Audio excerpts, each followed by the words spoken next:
নজর রাখবো পরবর্তী খবরে। অবিলম্বে ফ্রিজ করা হোক তৃণমূলের ব্যাংক অ্যাকাউন্ট। ব্যাংককে চিঠি তৃণমূলের কোষাধ্যক্ষ অরূপ বিশ্বাসের।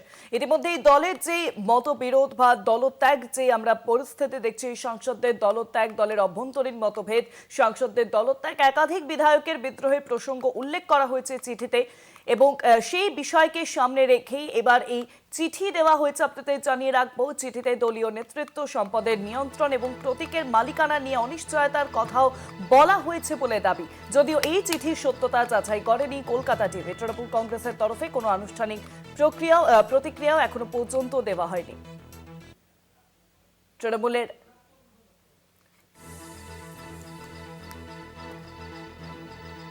দেখছেন সেই চিঠি, অরূপ বিশ্বাসের চিঠি নিয়ে তৈরি হয়েছে বিতর্ক। তৃণমূলের অ্যাকাউন্ট কি তাহলে এবার ফ্রিজ করা হবে? একাধিক প্রশ্ন। অরূপ বিশ্বাসের চিঠি নিয়ে তৈরি হয়েছে এই মুহূর্তে বিতর্ক। তৃণমূলের অ্যাকাউন্ট ফ্রিজ, সেই চিঠি কলকাতা টিভির হাতে, যদিও সেই চিঠির সত্যতা যাচাই করেনি কলকাতা টিভি। আপনাদেরকে জানিয়ে রাখবো, অরূপ বিশ্বাসের চিঠি নিয়ে তৈরি হয়েছে বিতর্ক। অবিলম্বে ফ্রিজ করা হোক তৃণমূলের ব্যাংক অ্যাকাউন্ট। ব্যাংককে চিঠি তৃণমূলের প্রাক্তন কোষাধ্যক্ষ অরূপ বিশ্বাসের। তৃণমূলের অ্যাকাউন্ট কি তাহলে এবার ফ্রিজ করা হতে চলেছে? অরূপ বিশ্বাসের চিঠি নিয়ে, প্রাক্তন কোষাধ্যক্ষের চিঠি নিয়ে কার্যত একাধিক বিষয় সামনে আসছে। অরূপ বিশ্বাসের চিঠি নিয়ে তৈরি হচ্ছে বিতর্ক। অবিলম্বে ফ্রিজ করা হোক তৃণমূলের ব্যাংক অ্যাকাউন্ট। অবিলম্বে ফ্রিজ করা হোক তৃণমূলের ব্যাংক অ্যাকাউন্ট। ব্যাংককে চিঠি তৃণমূলের প্রাক্তন কোষাধ্যক্ষ অরূপ বিশ্বাসের। দলের অভ্যন্তরীণ মতভেদ, সাংসদদের দলত্যাগ, একাধিক বিধায়কের বিদ্রোহের প্রসঙ্গ উল্লেখ করা হয়েছে সেই চিঠিতে। সেই যে চিঠি আপনাদের সামনে এই মুহূর্তে তুলে ধরছি। রিকোয়েস্ট ফর ইমিডিয়েট, আপনারা দেখতে পাচ্ছেন সেই চিঠি, যেখানে কার্যত লেখা রয়েছে তৃণমূলের অ্যাকাউন্ট অবিলম্বে ফ্রিজ করার জন্য। এবার কি তৃণমূলের অ্যাকাউন্ট তাহলে ফ্রিজ হতে চলেছে? প্রাক্তন কোষাধ্যক্ষ অরূপ বিশ্বাসের চিঠিকে কেন্দ্র করে একাধিক প্রশ্ন উঠছে। লেখা রয়েছে request for immediate restrictions of operation. Arup বিশ্বাসের চিঠি নিয়ে বিতর্ক। তৃণমূলের অ্যাকাউন্ট কি তাহলে এবার ফ্রিজ হতে চলেছে? বিপাকে আবারও তৃণমূল কংগ্রেস, যেখানে আমরা দেখেছি যে গতকালই তৃণমূল কংগ্রেসের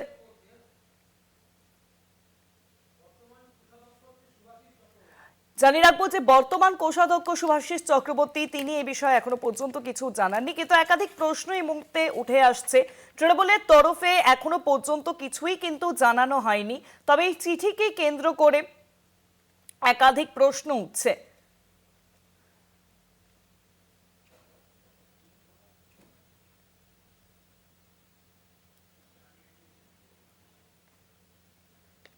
আপনাদের জানিয়ে রাখবো যে অবিলম্বে ফ্রিজ করা হোক তৃণমূলের ব্যাংক অ্যাকাউন্ট। ব্যাংককে চিঠি তৃণমূলের প্রাক্তন কোষাধ্যক্ষ অরূপ বিশ্বাসের। দলের অভ্যন্তরীণ মতভেদ, সাংসদদের দলত্যাগ, একাধিক বিধায়কের বিদ্রোহের প্রসঙ্গ উল্লেখ করা হয়েছে চিঠিতে।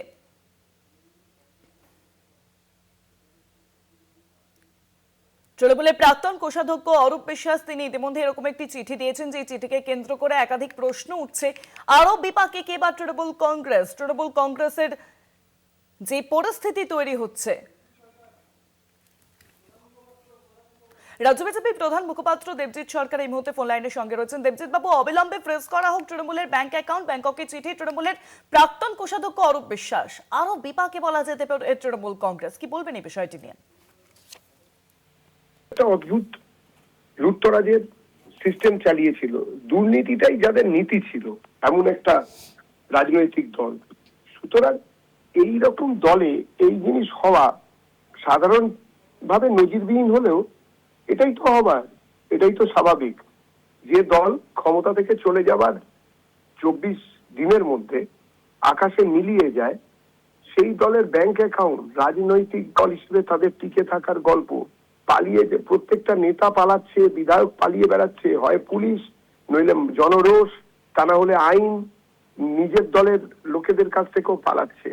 এই করতে করতেই দলটি শেষ হয়ে গেছে। রাষ্ট্রবিজ্ঞানের সাধারণ সূত্র এবং নীতি মেনেই তৃণমূল কংগ্রেস দলটি শেষ হয়ে গেল। সেক্ষেত্রে দেবজিৎ বাবু, যে একটা প্রশ্ন উঠছে যে তৃণমূলের দাবি যে অরূপ বিশ্বাসকে আগেই কোষাধ্যক্ষ থেকে সরিয়ে দেওয়া হয়েছে, শুভাশিস চক্রবর্তী তিনি বর্তমানে কোষাধ্যক্ষ, তারপরেও অরূপ বিশ্বাস এই চিঠি কি করে দিচ্ছেন? অর্থাৎ এই অভ্যন্তরীণ যে দ্বন্দ্ব, সেই দ্বন্দ্ব কিন্তু তৃণমূল কংগ্রেসের মধ্যে বলা যেতে পারে অব্যাহত রয়েছে। আমরা ওর মধ্যে ঢুকবো না। ওসব কি দ্বন্দ্ব, কে কাকে সরাচ্ছে, ওদের সব, যেখানে বিধায়কদের সই জাল হয় সেখানে একটা ব্যাকডেটেড চিঠি আসতে পারে কি পারে না, চাই নিয়ে তো মানুষ সন্দিহান হবেই। কিন্তু সবই পুলিশ প্রশাসন বুঝবে।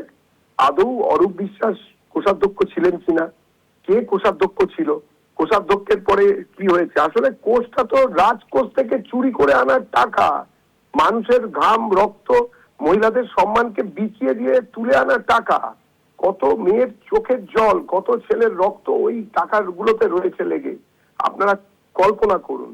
সুতরাং ও জিনিস নিয়ে যত কম কথা বলা যায় ততই ভালো। তৃণমূলের সব টাকা বাজেয়াপ্ত করলে পশ্চিমবঙ্গের যত ঋণ হয়েছে আর আগামীতে যত ঋণ হবে সবই বোধহয় শেষ, সুদ মানে সুদে দেওয়া যাবে। সুতরাং ওই কথাবার্তা বলে তৃণমূল কোনো সুবিধা পাবে বলে আমার মনে হয় না। ধন্যবাদ আপনাকে। ফোন লাইনের সঙ্গে ছিলেন রাজ্য বিজেপির মুখপাত্র দেবজিৎ সরকার।